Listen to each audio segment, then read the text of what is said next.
जय जगन्नाथ सांग मैंने आशा करुच्ची कि आपण मैंने समस्ते भलरे थे।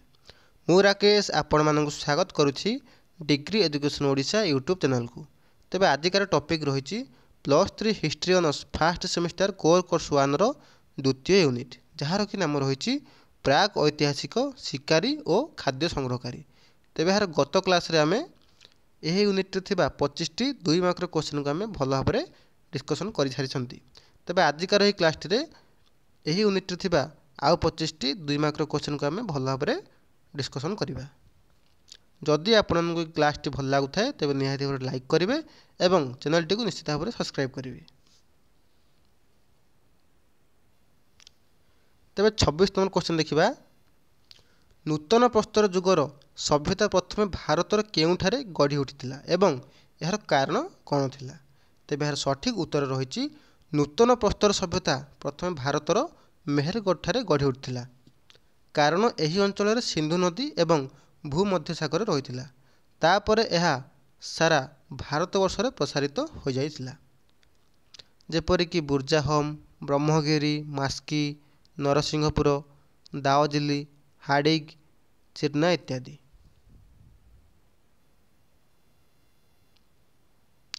तापर देखिए आम 27 नंबर क्वेश्चन को नूतन प्रस्तर सभ्यता केते गोटी अंचल विभक्त कराइथिला एवं से गुड़िक कौन कौन थिला। तेज यार सठिक उत्तर रही नूतन प्रस्तर सभ्यता को 5 गोटी अंचल विभक्त कराइथिला यथा उत्तर भारतीय अंचल बा काश्मीर उपत्यका, पूर्व भारतीय अंचल बा आसाम, दक्षिण भारतीय अंचल बा गोदावरी नदीर दक्षिणांचल, मध्य भारतीय अंचल बा गंगा नदीर दक्षिणांचल एवं मध्य पूर्व भारतीय अंचल बा बिहार एवं ओडिशा।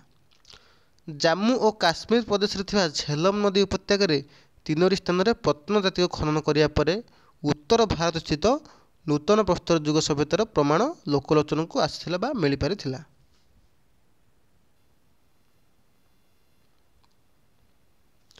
तापर देखिए आम 28 नंबर क्वेश्चन को नूतन प्रस्तर जुगरे कृषिर प्रगति किपरि होइतिला बा नूतन प्रस्तर जुगरे कृषिर उन्नति किपरि भाव साधित होइतिला।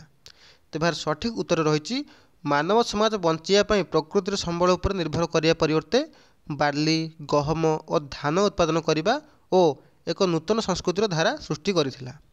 कृषि प्रक्रिया पश्चिम एशिया और नील नदीर उपत्यकार आरंभ होइतिला। एही प्रक्रिया परवर्ती समय सृष्टि होइतिला। केतेक अंचल शस्य चाषर प्रक्रिया और पशु मानू गृहपालन एक समय चलता और अन्य केतेक अंचल पशु गृहपालित होगा पूर्व कृषि कार्य आरंभ होइतिला। तापर देखिए आम 29 नंबर क्वेश्चन को ख्रीष्टपूर्व द्वितीय शताब्दी को ताम्र सभ्यता कहीं कहुई। ख्रीष्टपूर्व द्वितीय शताब्दी को ताम्र सभ्यता बोली कहीं कहुई। तेज सठिक उत्तर रही भारतीय उपमहादेश ख्रीष्टपूर्व द्वितीय शताब्दी सुधा अनेक गुड़िए आंचलिक सभ्यता प्रसार लाभ कर सेगुड़िक सहरी नथिला कि हरप्पा संबंधी नथिला एवं प्रस्तर और ताम्र जंत्रपातिर व्यवहार द्वारा परिचित थिला। तेणु यह सभ्यता को ताम्र सभ्यता रूप में आख्यायित बा नामित करा जाय थाए।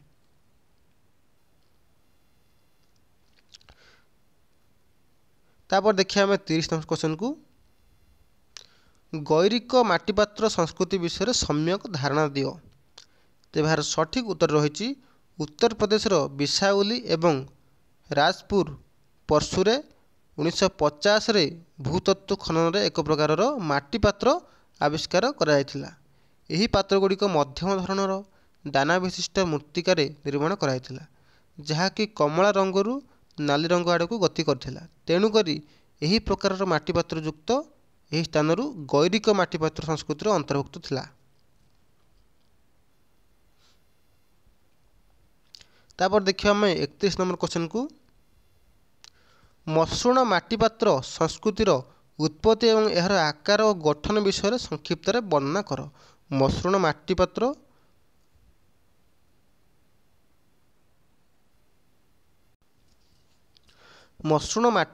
संस्कृतिर उत्पत्ति एवं यार आकार और गठन विषय संक्षिप्त वर्णना कर। तेज यार सठिक उत्तर रही मसृण माटीपात्र तक्षशिला ठारे 1930 मसीह प्रथम आविष्कृत होता। यार कला रंग जो प्रथम यार नाम ग्रीक कला माटीपात्र रूप में ଆଖ୍ୟାୟିତ ବା ନାମିତ କରାଯାଇଥିଲା। ଏହା ଭାରତର 74 ଗୋଟି ସ୍ଥାନରୁ ପ୍ରତ୍ନତାତ୍ତ୍ୱିକ ଖନନରୁ ଆବିଷ୍କୃତ ହୋଇଅଛି। ଏହା କୁମ୍ଭାର ଚକ ସାହାଯ୍ୟରେ ତିଆରି କରାଯାଉଥିଲା। ଏହା ଗୋଲକ, ଅର୍ଦ୍ଧଗୋଲାକାର, ବକ୍ର ତଳ ବିଶିଷ୍ଟ ଥିଲା। ଏଥିରେ ସୁନେଲି, ରୂପେଲି, ଧଳା, ଗୋଲାପୀ ଇତ୍ୟାଦି ରଙ୍ଗ ବ୍ୟବହାର କରାଯାଉଥିଲା।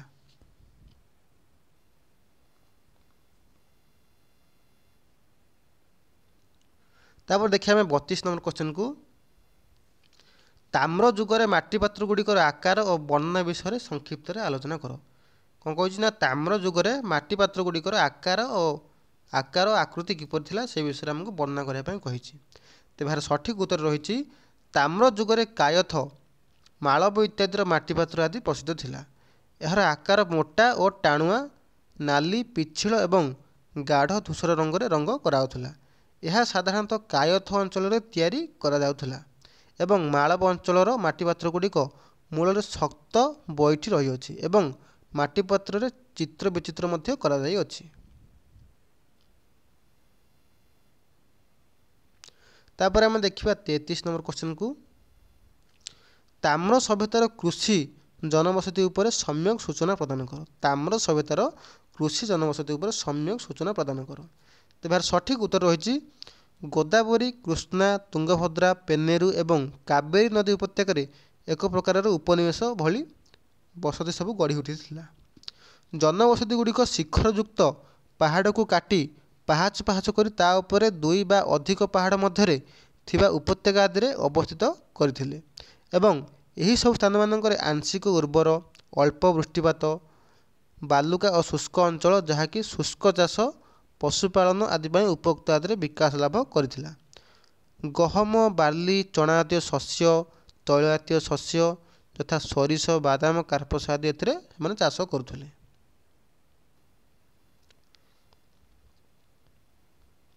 ତାପରେ ଆମେ ଦେଖିବା 34 ନମ୍ବର କ୍ୱେଶ୍ଚନକୁ। ନୂତନ ପ୍ରସ୍ତର ଯୁଗର ସମୟକାଳ ସବୁ କ'ଣ ଥିଲା? ନୂତନ ପ୍ରସ୍ତର ଯୁଗର ସମୟକାଳ କ'ଣ ଥିଲା?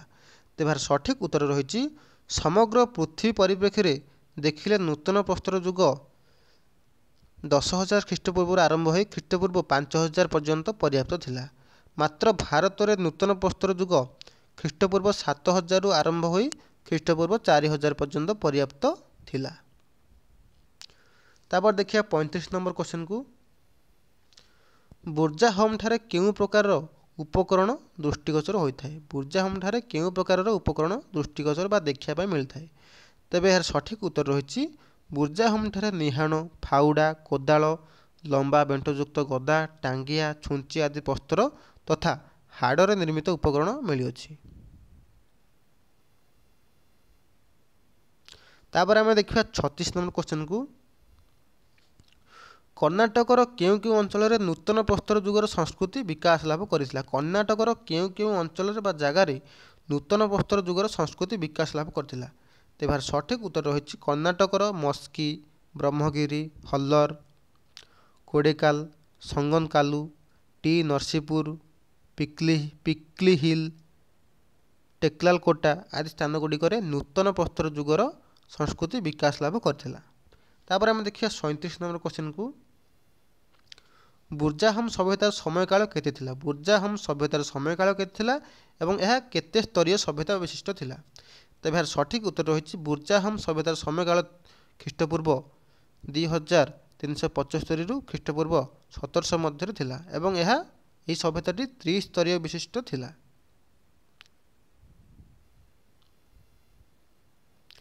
ତାପରେ ଆମେ ଦେଖିବା 38 ନମ୍ବର କ୍ୱେଶ୍ଚନକୁ। ଶ୍ରୀଯୁକ୍ତ ଏମ୍.ଏଚ୍. କୃଷ୍ଣ କେବେ ଓ କେଉଁଠି ପ୍ରତ୍ନତାତ୍ତ୍ୱିକ ଖନନ ଦ୍ୱାରା ନୂତନ ପ୍ରସ୍ତର ଯୁଗର ପ୍ରମାଣ ପାଇଥିଲେ? ତେବେ ଏହାର ସଠିକ୍ ଉତ୍ତର ରହିଛି ଖ୍ରୀଷ୍ଟପୂର୍ବ 1842ରେ ଶ୍ରୀଯୁକ୍ତ ଏମ୍.ଏଚ୍. କୃଷ୍ଣ ମହୀଶୂର ନିକଟସ୍ଥ ଲିଙ୍ଗସୁଗୁର ଠାରେ ପ୍ରତ୍ନତାତ୍ତ୍ୱିକ ଖନନ ଦ୍ୱାରା ନୂତନ ପ୍ରସ୍ତର ଯୁଗର ପ୍ରମାଣ କରିଥିଲେ ବା ପାଇଥିଲେ। ତାପରେ ଦେଖିବା ଆମେ 39 ନମ୍ବର କ୍ୱେଶ୍ଚନକୁ। ପୂର୍ବ ଭାରତରେ ପ୍ରତ୍ନତାତ୍ତ୍ୱିକ ଖନନ ଦ୍ୱାରା କେଉଁ କେଉଁ ଅଞ୍ଚଳରେ ପ୍ରସ୍ତର ଯୁଗର ଅବଶେଷ ଆବିଷ୍କୃତ ହୋଇଛି? ତେବେ ଏହାର ସଠିକ୍ ଉତ୍ତର ରହିଛି ପୂର୍ବ ଭାରତରେ ଗଙ୍ଗା ନଦୀ କୂଳରେ ଅବସ୍ଥିତ ଚିରାଳ, ପଶ୍ଚିମବଙ୍ଗର ବର୍ଦ୍ଧମାନ ଜିଲ୍ଲାର ପାଣ୍ଡୁ ରାଜାରଥିଲୁ ଏବଂ ବୀରଭୂମ ଜିଲ୍ଲାର ମହେଶଡାଲ ଆଦି ଅଞ୍ଚଳରେ ତାମ୍ର ପ୍ରସ୍ତର ଯୁଗର ଅବଶେଷ ମିଳିଅଛି।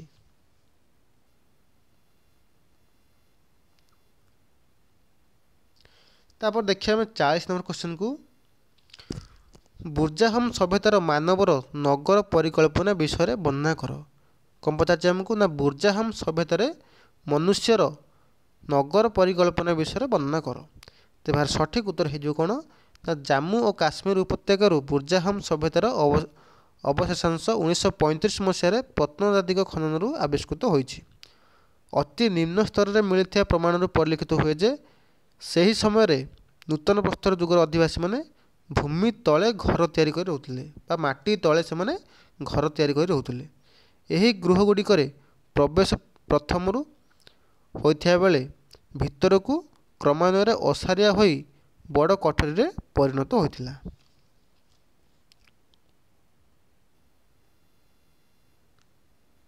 ତାପରେ ଦେଖିବା ଆମେ 41 ନମ୍ବର କ୍ୱେଶ୍ଚନକୁ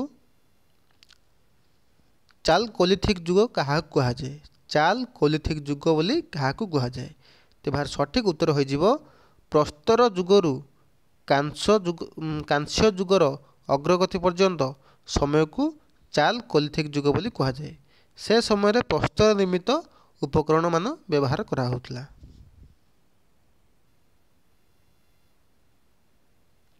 ତାପରେ ଦେଖିବା ଆମେ 42 ନମ୍ବର କ୍ୱେଶ୍ଚନକୁ ତାମ୍ରପ୍ରସ୍ତର ଯୁଗର ସର୍ବବୃହତ ନିବାସସ୍ଥଳୀ କେଉଁ ସଭ୍ୟତାରେ ପରିଦୃଷ୍ଟ ହୋଇଥାଏ ବା ଦେଖା ହୋଇଥାଏ। ଏହା କେଉଁ ନଦୀ ଓ ତାହାର ପାର୍ଶ୍ୱବର୍ତ୍ତୀ ଅଞ୍ଚଳରେ ବିକାଶ ଲାଭ କରିଥିଲା। ତେବେ ଏହାର ସଠିକ୍ ଉତ୍ତର ରହିଛି ତାମ୍ରପ୍ରସ୍ତର ଯୁଗର ସର୍ବବୃହତ ନିବାସସ୍ଥଳୀ ମାନବ ସଭ୍ୟତାରେ ପରିଦୃଷ୍ଟ ହୋଇଥାଏ। ଏହା ନର୍ମଦା ଓ ଏହାର ଶାଖା ନଦୀଗୁଡ଼ିକ ପାର୍ଶ୍ୱରେ ବିକାଶ ଲାଭ କରିଥିଲା।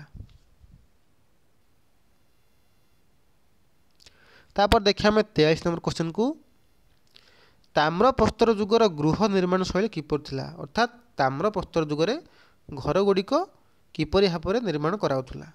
ତେବେ ଏହାର ସଠିକ୍ ଉତ୍ତର ରହିଛି ତାମ୍ରପ୍ରସ୍ତର ଯୁଗରେ ଗୃହଗୁଡ଼ିକ ବୃତ୍ତାକାର ଓ ଆୟତାକାର ଆକୃତିର ଥିଲା। ସେଗୁଡ଼ିକର କାନ୍ଥ ମାଟି କାଦୁଅରେ ନିର୍ମିତ ହୋଇଥିଲା। ଗୃହର ବା ଘରର ଉପର ଅଂଶକୁ ଛଣ ଆଦିରେ ସେମାନେ ଛପର କରୁଥିଲେ। ତାପରେ ଦେଖିବା ଆମେ 44 ନମ୍ବର କ୍ୱେଶ୍ଚନକୁ ତାମ୍ରପ୍ରସ୍ତର ଯୁଗରେ ଭାରତବର୍ଷର କେଉଁ ଅଞ୍ଚଳରେ ଅଧିବାସୀମାନଙ୍କୁ ଖାଦ୍ୟ ମୁଖ୍ୟତଃ ଭାତ ଓ ମାଛ ଥିଲା। ଏହା କିପରି ପ୍ରମାଣିତ ହୁଏ। ତେବେ ଏହାର ସଠିକ୍ ଉତ୍ତର ରହିଛି ତାମ୍ରପ୍ରସ୍ତର ଯୁଗରେ ପୂର୍ବ ଭାରତରେ ମାଛ ଓ ଭାତ ଥିଲା ଅଧିବାସୀମାନଙ୍କର ମୁଖ୍ୟ ଖାଦ୍ୟ। ବିହାର ଏବଂ ପଶ୍ଚିମବଙ୍ଗରୁ ଆବିଷ୍କୃତ ମାଛ ଧରା କଣ୍ଟା ବା ବଂଶୀ କଣ୍ଟା ଗୁଡ଼ିକ ଏହାର ପ୍ରମାଣ ପ୍ରଦାନ କରିଥାଏ।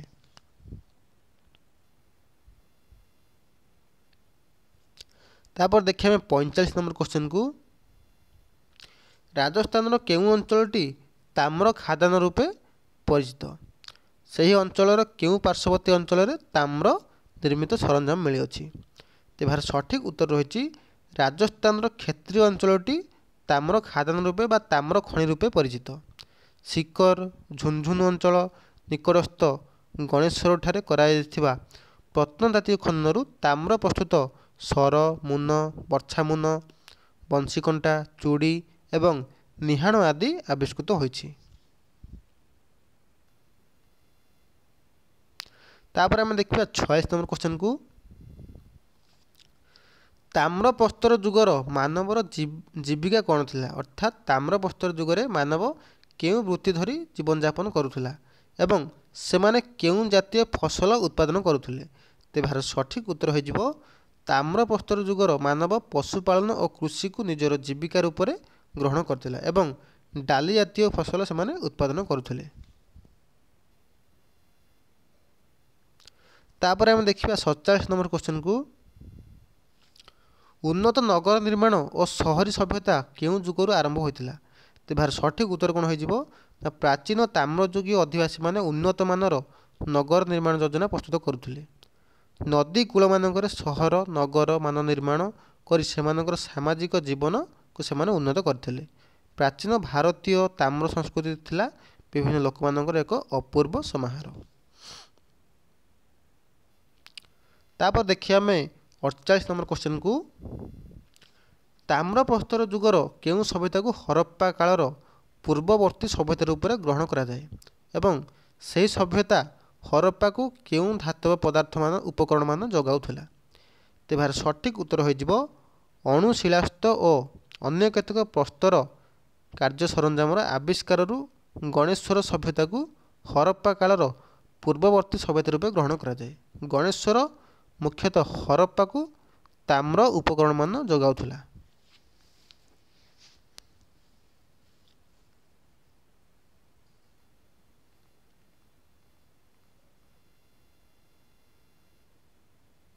तापर देखिए आम 49 नंबर क्वेश्चन को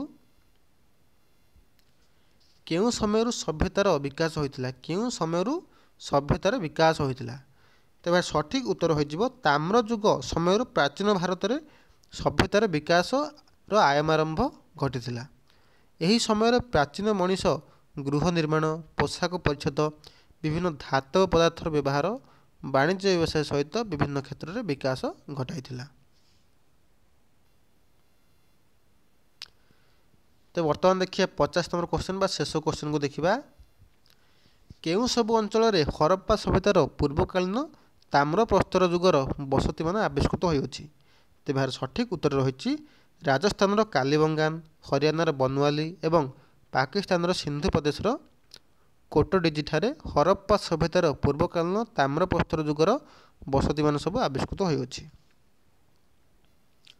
धन्यवाद सांग मैंने आशा करछि आपन क्लासटी भल लगी जदि आपन क्लासटी भल लगी था तेज निहाती लाइक करेंगे और चैनल टी निश्चित भाव में सब्सक्राइब करेंगे।